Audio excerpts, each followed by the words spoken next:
ആരെയും ചതിക്കാൻ അറിയത്തില്ല, വെഗിളിയായിട്ടുള്ള സംസാരമായിരിക്കും. പക്ഷെ അത് തോന്നും ചിലപ്പം ഹാർഡ് പാർട്ടി ഇരിക്കും തോന്നും. പക്ഷെ അതിലൊന്നും കാര്യമില്ല. അവർ എന്താ വെച്ചാൽ സത്യത്തിൽ അവരെ മനസ്സിലാക്കാൻ പറ്റുവാണെങ്കിൽ അവർ very very soft kind person ആണ്.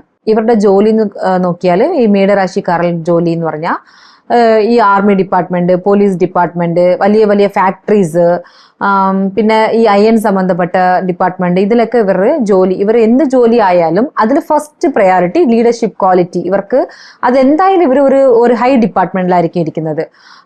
ഇപ്പൊ ലോ ഡിപ്പാർട്ട്മെന്റിലായാലും അവിടെയും ഒരു ലീഡർ കപ്പാസിറ്റി ഇവർക്ക് ഇരിക്കും. ടോട്ടലി നമ്മൾ മേടരാശി പറയാൻ പോയാൽ അതിൽ കാണുന്നത് 3 പോയിന്റാണ്. അതായത് ധൈര്യം, പിന്നെ മത്സരിക്കുന്ന ഒരു പേഴ്സൺ, പിന്നെ ഭയങ്കര ഒരു എനർജറ്റിക്. ഈ മൂന്നും അവരുടെ തോൽവി എന്ന് പറഞ്ഞാൽ എന്താ അവർക്ക് അറിഞ്ഞൂടാ. അതായത് എന്റെ ജീവിതത്തിൽ failure, I don't know what failure is this, അങ്ങനത്തെ ഒരു കപ്പാസിറ്റിയാണ് ഈ മീനരാശിക്ക് കൊടുക്കാൻ പറ്റിയിരിക്കുന്നത്.